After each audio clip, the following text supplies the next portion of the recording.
সভাপতি প্রধান শিক্ষক মহোদয়, এখানে উপস্থিত স্কুলের অন্যতম প্রতিষ্ঠাতা ମୋର ବନ୍ଧୁ ଶ୍ରୀଯୁକ୍ତ ବାଳ ସୁନ୍ଦର ସାମନ୍ତରାୟ, ସ୍କୁଲର ଶିକ୍ଷୟିତ୍ରୀ ଓ ଗାଁର ଭାଇ ଶ୍ରୀଯୁକ୍ତ ଚିତ୍ତରଞ୍ଜନ ସ୍ୱାଇଁ ମହୋଦୟ, ଏଠାରେ ଉପସ୍ଥିତ ଆମ ଗାଁର ସ୍କୁଲର ଏମିତି ବନ୍ଧୁଗଣ, ସ୍କୁଲର ଶିକ୍ଷକ ଶିକ୍ଷୟିତ୍ରୀ, ଓଡ଼ିଶା ହାଇସ୍କୁଲ ମାଇନର ସ୍କୁଲ ଆସିଥିବା ଶିକ୍ଷକ ବନ୍ଧୁଗଣ, ସାମ୍ବାଦିକ ବନ୍ଧୁ,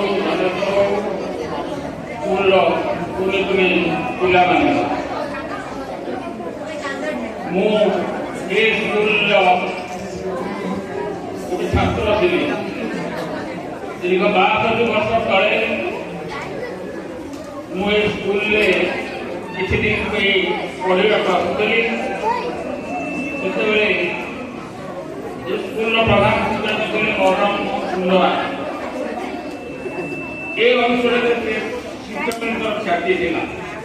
ମୋ ବାପା ଆଣିକିରି ତାଙ୍କ ପାଖରେ କିଛି ପଢ଼ିଥିଲେ। ମୋର ବନ୍ଧୁ ସିଦ୍ଧର ପାଳ, ଆମେ ସାଙ୍ଗ ହେଇକି ପାଠ ପଢ଼ୁ। ମୋର ସ୍କୁଲ ପ୍ରତି ନିଶ୍ଚିତ ଭାବରେ କିଛି ମନରେ ଥିଲା। ସ୍କୁଲକୁ ଯିବା ବା ସ୍କୁଲରେ ମତେ ବହୁତ ସମୟ ସ୍କୁଲକୁ ଡାକିଛନ୍ତି, ମୁଁ ଆସିଛି। କିଛି ଦିନ ତଳେ ବନ୍ଧୁ ସିଦ୍ଧର ଓ ଅନ୍ୟମାନେ କହିଲେ ସ୍କୁଲର କିଛି ସମସ୍ୟା ବିଷୟରେ। ସେ ସମସ୍ୟାର ସମାଧାନ ପାଇଁ ମୁଁ ବିଧାୟକ ମହୋଦୟଙ୍କ ପାଖରେ କହିଥିଲି ଏବଂ ପ୍ରତି ଖବର ମଧ୍ୟ ଦିଅନ୍ତି। ବିଧାୟକ ଆସିଥିଲେ। ଆପଣମାନେ ଯେଉଁ ଦାବି ରଖିଥିଲେ ତାକୁ ସେ ଗ୍ରହଣ କଲେ ଏବଂ ପୂରଣ କରିବା ପାଇଁ ଆବଶ୍ୟକ ପଦକ୍ଷେପ ନେଲେ। ମୋତେ ବଡ଼ ପ୍ରୋବ୍ଲେମ ଥିଲା ଆପଣଙ୍କର ଯୋଉ 7ମ 8ମରେ ଶିକ୍ଷକ ନାହାନ୍ତି ଏବଂ ସେଇଟା କିଭଳି ଏକ ନିର୍ଣ୍ଣୟ ପାଇବ ଏବଂ 1 to 8 କେବଳ ଏକାଠି ହେବ। ବିଧାୟକ ମହୋଦୟ ଆସି ଗଲା ପରେ ମୁଁ ଭାବୁଛି ସେ ଚିଠି ତମେ ଯାହାକି ଭାଷଣରେ କହିଛି ସେ ଚିଠି ମଧ୍ୟ ଲେଖାଯାଇଛି ଏବଂ ଆପଣ ଘର କାମ, ସାଇକେଲ ଷ୍ଟାଣ୍ଡ ଏ ସମସ୍ତେ ସେଇଭଳି ନିଶ୍ଚିତ ଭାବରେ ହେବ ବୋଲି ବ୍ୟବସ୍ଥା ଅଛି। ମୁଁ ଏ ବିଷୟରେ କହିଲି। ଦୀର୍ଘ ଆଜି ଯେଉଁ ଶିକ୍ଷକଙ୍କୁ ଆପଣ ଯେଉଁ ବିଧାୟକ ହେଉଛନ୍ତି 1/7/94 ମସିହାରେ ସେ ତାଙ୍କ ଶିକ୍ଷକତା ଆରମ୍ଭ କରିଥିଲେ। ଦୀର୍ଘ 32 ବର୍ଷ କାଳ କାର୍ଯ୍ୟକ୍ରମ କରି ସେ ବିଧାୟକ ରହୁଛନ୍ତି। ଆପଣ ଗୋଟେ ଏଠି କିଛି ପ୍ରଶ୍ନ ଉଠିଥିଲା ଯେ ଶିକ୍ଷକ ପଇସା ପାଉନାହାନ୍ତି, କିନ୍ତୁ ଆମେ ତୁଳନା କରିବା ଯେଉଁମାନେ ପଇସା ପାଉଛନ୍ତି ତହସିଲ ବ୍ଲକର କିରାନୀଙ୍କ ସାଙ୍ଗରେ ସେମାନେ କ'ଣ କରିଛନ୍ତି?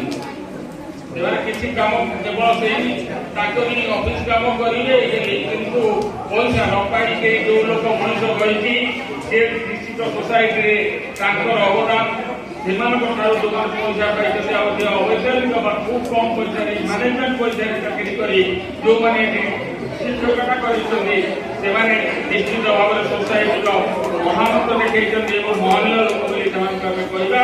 କାରଣ ସେମାନେ ପଇସା ନେଇ କାମ କରିଛନ୍ତି, ଯିଏ ବିନା ପଇସାରେ ବହୁ ପାରିଶ୍ରମିକରେ ଗଣିତ କରିଛନ୍ତି। ଆଜି ମୁଁ ବିଶେଷ କିଛି କହୁନାହିଁ, ଏଠି କହୁଛି ସେ ଯେତିକି 32 ବର୍ଷ ଏଠି ଶିକ୍ଷକତା କରିଛନ୍ତି ସମସ୍ତେ ଭଗବାନଙ୍କୁ ପ୍ରାର୍ଥନା କରିବା ତାଙ୍କର ଅବଶିଷ୍ଟ ଜୀବନ ସୁଖମୟ ହଉ, ନିରାମୟ ହଉ, ନିରୋଗୀ ରୁହନ୍ତୁ। ତାଙ୍କୁ ଭଗବାନ ତାଙ୍କର ଅବଶିଷ୍ଟକାଳୀନ ଜୀବନକୁ ସୁଖମୟ କରନ୍ତୁ। ଏହି ଆଶା ପ୍ରାର୍ଥନା କରି ମୁଁ ମୋର ବକ୍ତବ୍ୟ ଶେଷ କରୁଛି।